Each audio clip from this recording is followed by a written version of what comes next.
Welcome to HDTV. You're now rocking with your boy.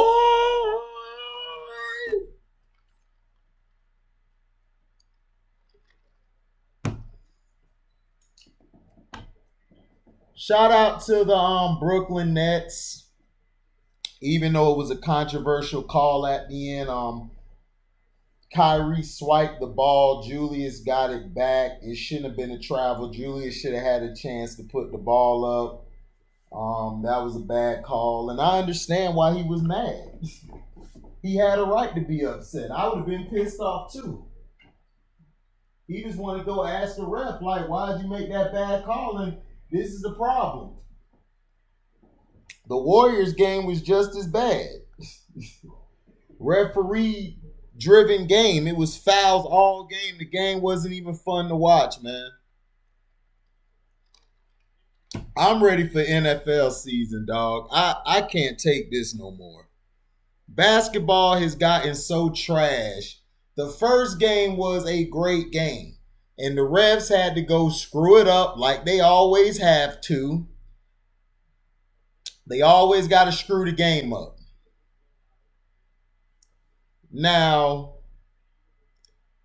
what I'm pissed off about is how the refs just let the game go at the end. For one, the Nets and the Knicks came down to the wire. The Knicks played a hell of a game. They played a hell of a game. Tom Thibodeau, his stamp on the game is just out there. You can see what's going on. Then people are trying to say, well, the refs were helping the Nets. And I mean, to me, the refs really let them play. Because Kyrie and James got hit a lot of times going to the lane. They didn't make no calls. So to me, they practically let them play until the end where they screwed it. Because I guess they didn't want Randall to hit a three to go to OT because they were too busy trying to get to the Lakers game. Because that game should have gone to OT. That was the best game these past two nights.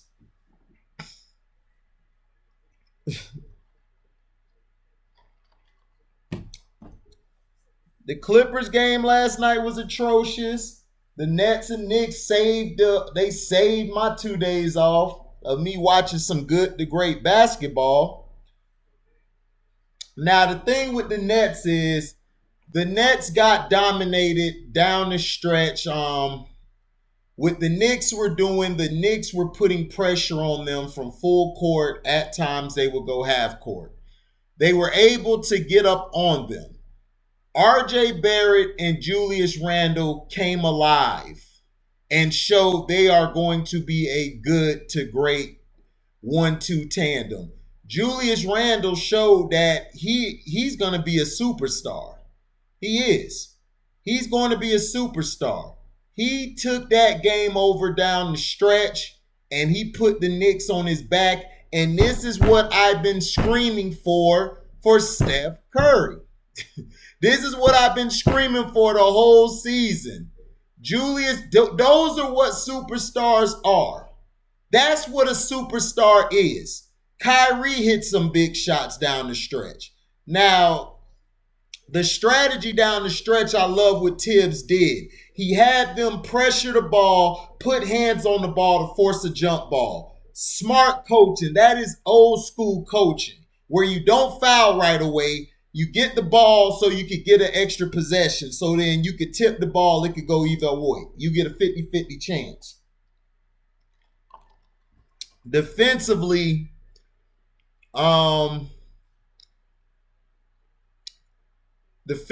they were pushing Harden around as many times as they could. They tried to get up in Harden's chest. And that's how you play James Harden. You have to get in his chest.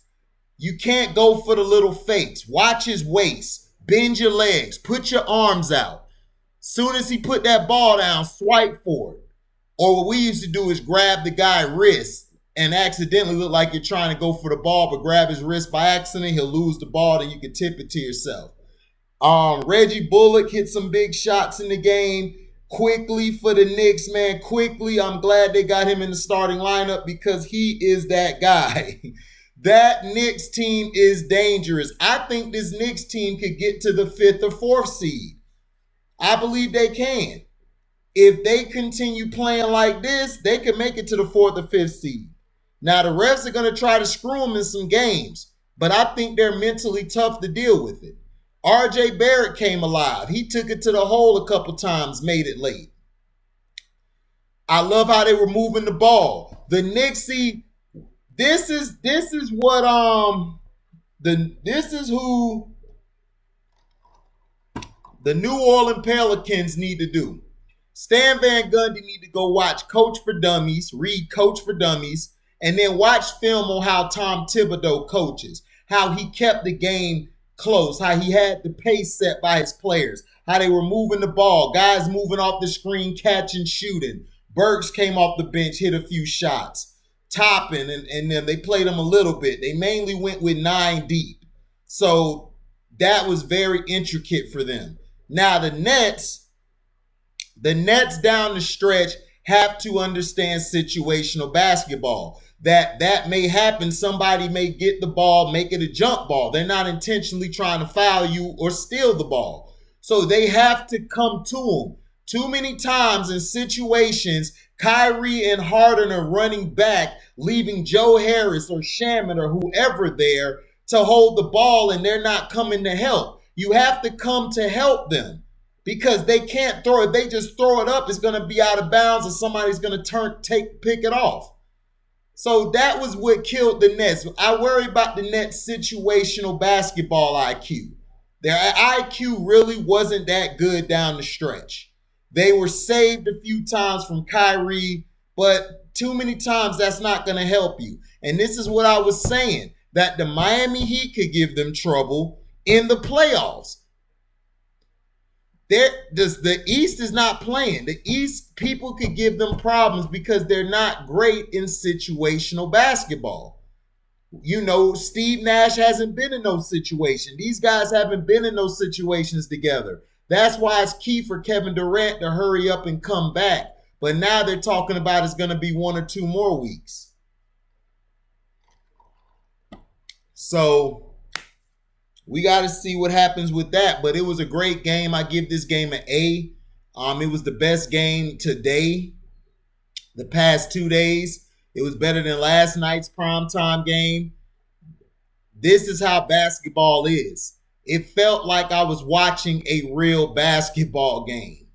Like it wasn't no everybody just throwing the ball here, throwing it there. You know, everybody was moving the ball. Guys was handling their plays. James Harden balled out. He got a triple-double, I believe. Kyrie closed down the stretch.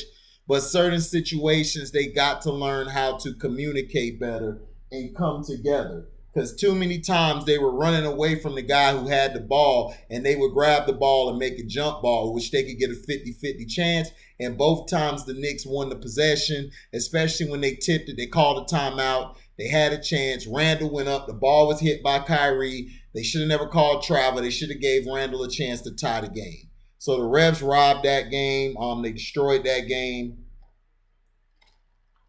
And that game should have gone to OT probably, because it would have been better than this bum game here. Now,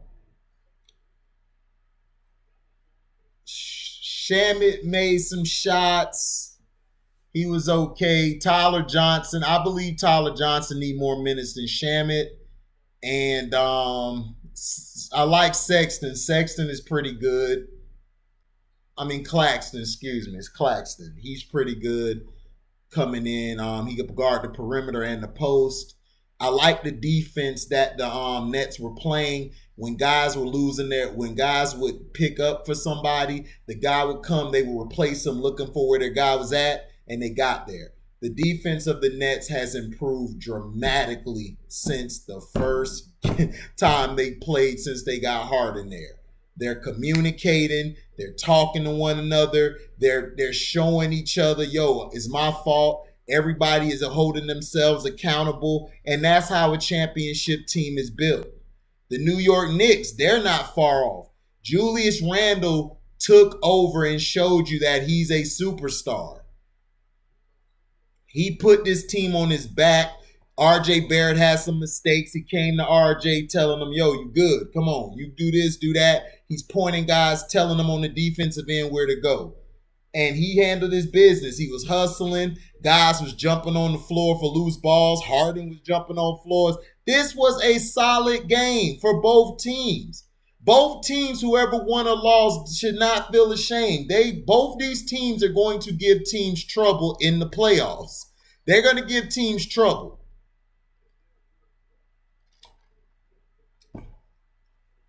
Both teams were rebounding well.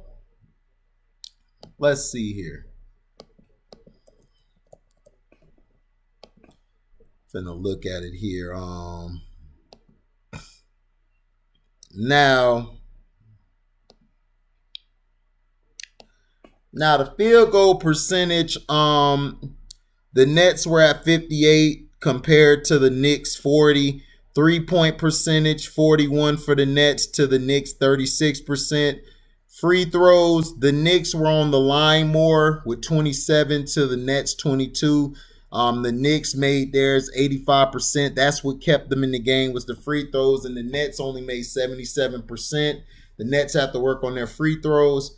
Now, rebounds, it was basically a toss-up. The Nets won by 1, 41-40. Now, this is where the Knicks are going to give teams trouble. They had 13 offensive rebounds to the Nets 3. The Knicks are the best team in the league at offensive rebounding. That is very key, especially if you want to win playoff games. Assists, the Nets were at 29 to the Knicks 16. The Nets were making passes everywhere. They did a great job of moving the ball around. Blocks. They had 6 blocks compared to the Knicks 2. The steals, the Knicks had 9 to the Nets 3. Turnovers, the Nets had 15 to the Knicks 8. The Nets were turning the ball over a lot tonight. They have to work on that, but it'll come with time. They need to learn how to hand off the ball sometimes instead of just passing it or trying to thread the needle. Points in the paint, the Nets dominated with 15 to the Knicks 40. And the fouls, Knicks committed 22 compared to the Nets 19 they committed. Now, that's what I'm saying. That's how the game should go. You know, the game was close like that. That's what I'm talking about. You know. But Julius Randle, man, just come back, ball out the next game. You know, that was a BS call. I agree. But they don't need Trae Young. The Knicks do not need Trae Young. Emmanuel Quickly, Barrett, and Randle, those are your 3 guys. That's how teams were back in the day, like the Lakers and the Celtics. You had your 3. The Pistons had their 3. So build with that 3. And Rob Parker and Chris Broussard, shut the freak up. They should not have gone to the Knicks. KD and Kyrie made their decision. Let them make their decision. LeBrownies went and did what he did, but y'all don't question his decision. Let them 2 have their decision. They're fine. Now you guys are really cooning over there. Y'all really acting like a bunch of buffoons. And I like Rob Parker, but he's acting like a real biatch lately. He letting some of that light skin from Broussard rub off on him. But this game was an A. Kyrie hit some big shots closing the game, but the Knicks, I did not like the call at the end. I believe that should have been a no call, and Randle should have been able to shoot the shot and try to make it. Now, the next game. I may be overreacting, and if I'm overreacting, I apologize. I really do. You know, if you want to call me a LeBrownies hater, cool. I don't care. Call me whatever that. You can call me whatever. I don't care. But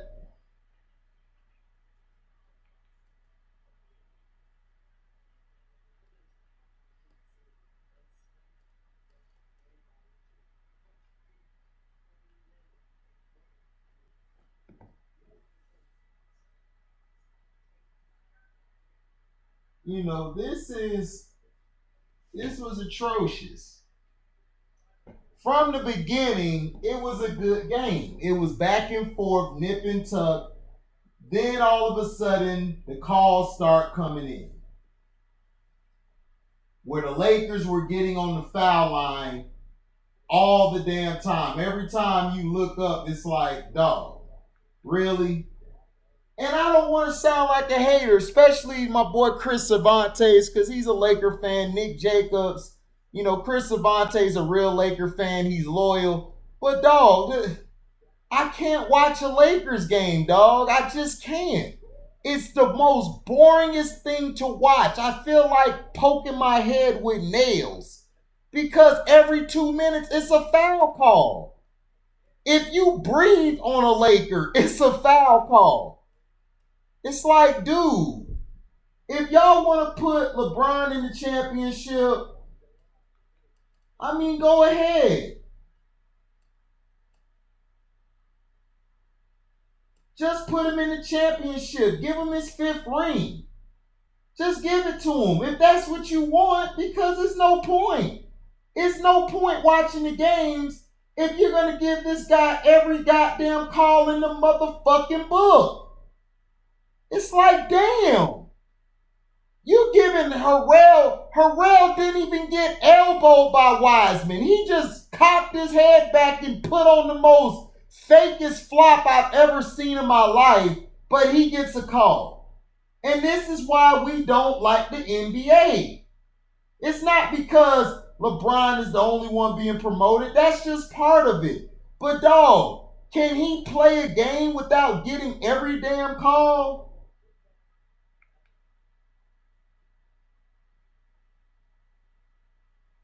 It's a travesty. Every time.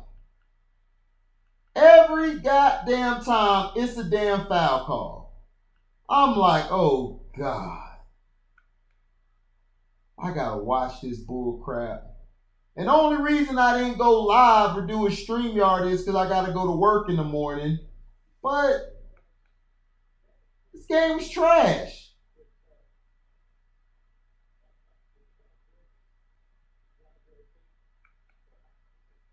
I wanted to see parity in this game.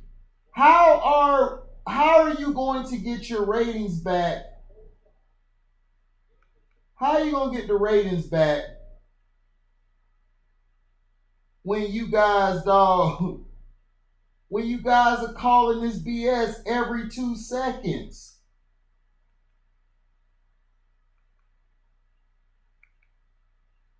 Every 2 seconds, it's a foul call.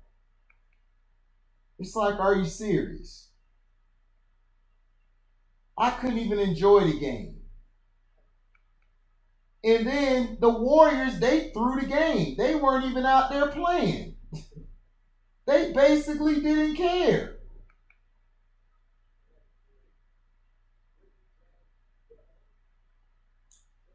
They didn't care. They didn't care at all. Draymond Green wasn't playing because his boyfriend over there was playing. So he was like, I ain't gonna play tonight. Bron not in town. We gotta let him win. Where's the competitiveness? Steph over here laughing, kikiing, and joking. Dog, if you want to go to the Lakers or you don't want to play no more, dog, just stay your light ass home, dog. Like, real talk. I'm tired of seeing all this too cool for school ass attitude.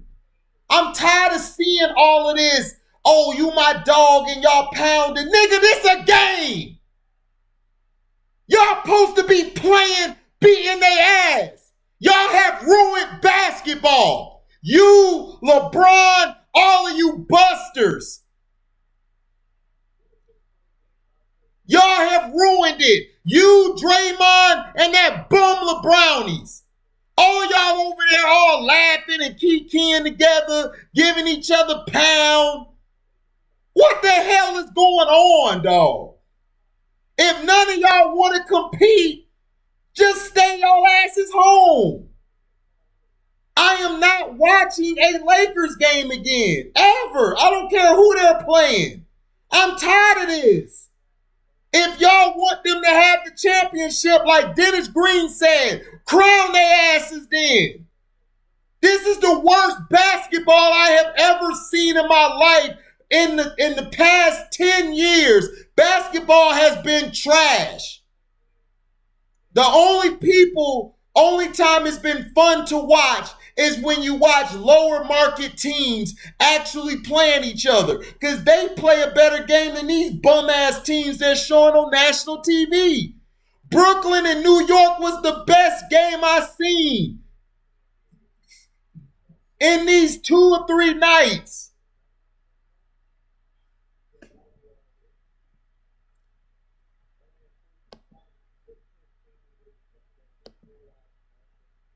This is a travesty. And all you internet bums and all you people who top this guy off gonna say, look what LeBrownies did. Look, he ain't do nothing. He didn't do anything. It was Montrez. It was the supporting cast. Tucker had some big shots. Kuzma scored some. It was KCP hitting corner threes. It was the supporting cast. So I don't want to hear that this guy don't have no help. He got a squad.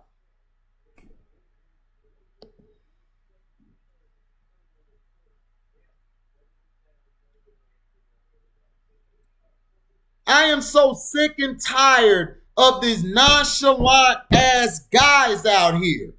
This game is soft. This was the worst game I've seen in a long time. If y'all don't want to play against each other, sit at home.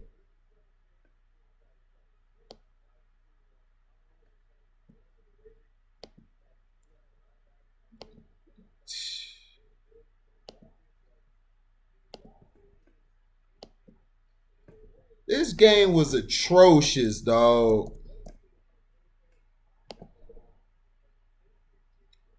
All this flopping. Let's look at it. The field goals, the Lakers were at 63% compared to the Warriors 43. 3-pointers, 41% to the Warriors 35. Free throws, the Lakers had 25 to the Warriors 24. Lakers shot 76 while the Warriors shot 67. Total rebounds, Lakers had 46 to the Warriors 30. Offensively, the Lakers had 7 to the Warriors 9. Assists, Lakers had 36 to the Warriors 24. Blocks, Lakers had 3 to the Warriors 2. Steals, they were tied at 9. Turnovers, Lakers had 19 to the Warriors 22. Points in the paint, 60 for the Lakers to the Warriors 38. Fouls that were personal, 25 for the Lakers, 23 for the Warriors.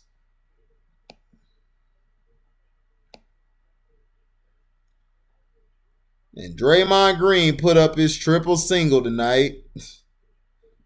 It's a joke. And then I don't like how they're doing Wiseman. Why would you bring Wiseman off the bench? Look, man, if you don't want to play Wiseman, trade the man somewhere where he'll actually get some tick and people who really care about his development. Because right now, Steve Kerr is the worst coach in basketball to me. He should have been fired 2 nights ago. He needs to be fired right now. Steve Kerr needs to lose his job. Draymond needs to be traded immediately. And I would think about letting Steph Curry go as well. Steph Curry's overrated, guys. I'm sorry. He's overrated. He's not that guy. He's just a guy who has to play. He has to be able to get the ball He has to be able to come off screens and that. He can't get the ball in his hands and then dominate. He's not built like that. So I agree with T. He's overrated. And if people want to argue with me, you can argue with me. I don't give a damn. He's overrated. He's not a superstar. He's a star. That's all he is. He's a star. He's not a superstar. A superstar is what John Randall did. Julian Randall, excuse me. A superstar is what Kyrie does. He's not a superstar. Great player, but not a superstar. Let me know in the comment section what you thought about the games. This game was an F. It was terrible. I hope the games get better tomorrow and the nights coming up. And shout out to Carcino. He was right. They were going to do that. He said it in one of his videos. He called it. Shout out to him. Go subscribe to him and his Patreon. Go subscribe to Who Did It This Time. He has some good stuff on his page, man. Check that brother out. Who Did It This Time. And